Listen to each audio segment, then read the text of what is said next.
একদম সহজ উপায়ে আমসত্ত্ব বানাতে হলে এইভাবেই বানান, খেতে হবে অনেক বেশি মজা। চলুন রেসিপি দেখে আসি। 1.5 কেজি পরিমাণে কাঁচা আম নিয়ে নিয়েছি, আর 1.5 কেজি পরিমাণ আম দিয়ে আজকে আমসত্ত্বটা বানিয়ে দেখাবো। এই আমগুলোকে আগে খুব সুন্দরভাবে ধুয়ে পরিষ্কার করে নিয়েছি, এখন শুধু ছিলে ছোট করে কেটে নিতে হবে। একটু ছোট করে কাটলে খুব তাড়াতাড়ি সেদ্ধ হয়ে যাবে।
সবগুলো আম কাটা শেষ, এখন এগুলোকে সিদ্ধ করতে হবে। যতটুকু পানি দিলে খুব সুন্দরভাবে সেদ্ধ হবে ততটুকু পানি দিতে হবে।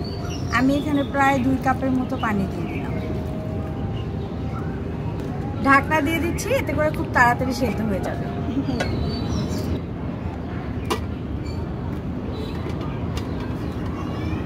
সুন্দর মতো সেদ্ধ হতে থাকবে।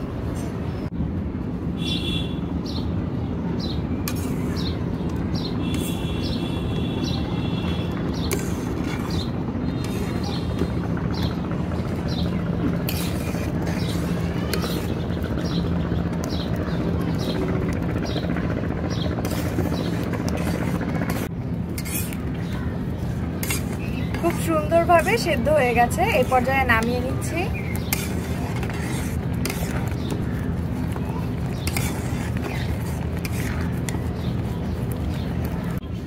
একটা বাটি নিচে রাখবো, তার উপর একটা ছাঁকনি দিয়ে দিব।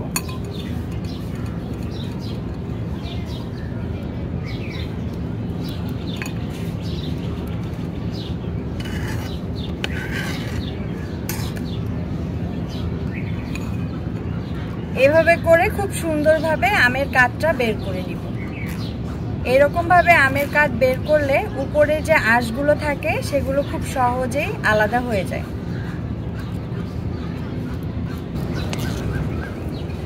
সবগুলো কাঠ বের করে নিলাম, আর এইটুকু ফেলে দিলাম। আমের কাঠটা এখন কড়াইয়ে নিয়ে নিব।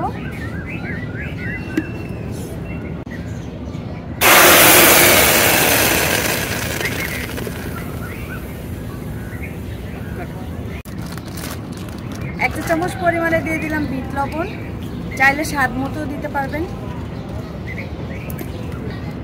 1 কাপ পরিমাণে চিনি। আমটা একটু বেশি টক, তাই আমি চিনিটা একটু বেশি দিলাম, আপনারা নিজেদের টেস্ট অনুযায়ী ব্যবহার করবেন।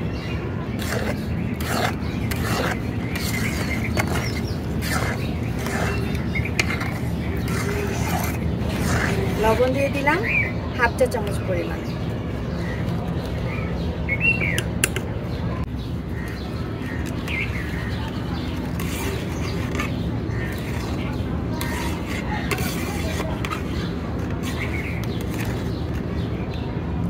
যেহেতু কাঁচা আম দিয়ে বানাচ্ছি, আমি চাচ্ছিলাম কালারটা একটু কাঁচা আমের মতো আসুক, তাই আমি এখানে রং ব্যবহার করব। তবে আপনারা চাইলে রং না দিলেও চলবে, এটা একদমই অপশনাল।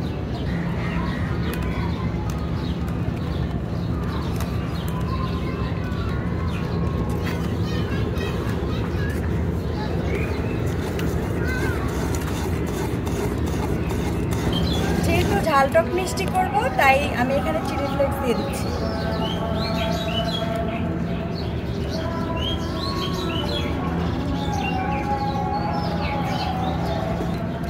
1 চিমটি পরিমাণে দিয়ে দিলাম 5 ফোড়নের গুঁড়া।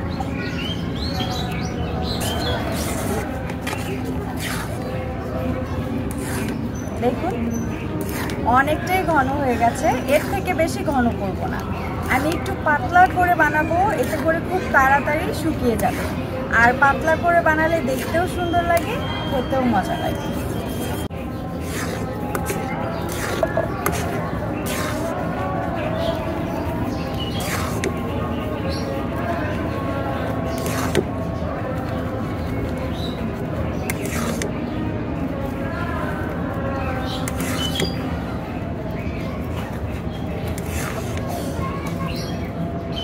তেল দিয়ে নিব। তেলটা খুব সুন্দরভাবে ব্রাশ করে দিব।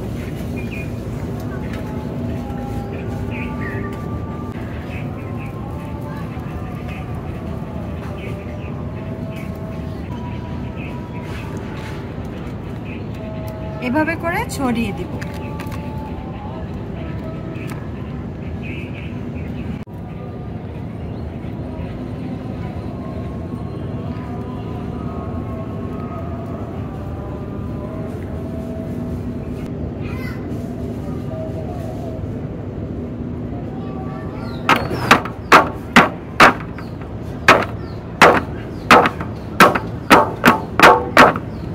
একদম সমান।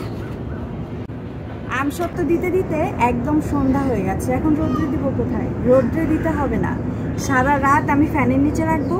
আর কালকে যদি রোদ উঠে একবার রোদ্রে দিব, বাকিটা কালকে বিকালে শেয়ার করছি। একদিনের মধ্যেই খুব সুন্দরভাবে শুকিয়ে গেছে। এখন এগুলোকে কেটে নিতে হবে।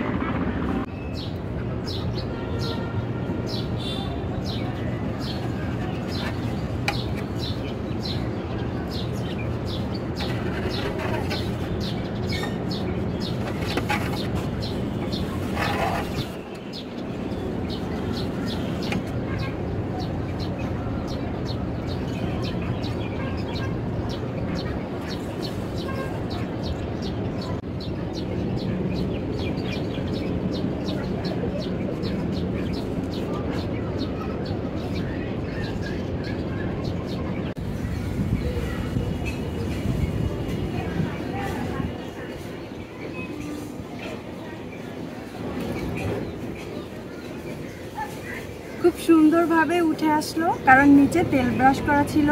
আর এগুলো দেখতেই পাচ্ছেন কতটা পারফেক্ট হয়েছে। চাইলে নিজেদের পছন্দ মতো কেটে সংরক্ষণ করতে পারবেন, আবার চাইলে এগুলো সুন্দরভাবে মুড়িয়েও রাখতে পারবেন। আমি একটা মুড়িয়ে নিচ্ছি।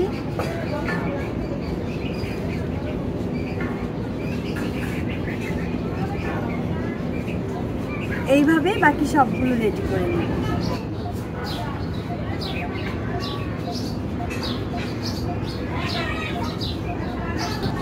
রেডি হয়ে গেল আমাদের মজাদার আমসত্ত্ব।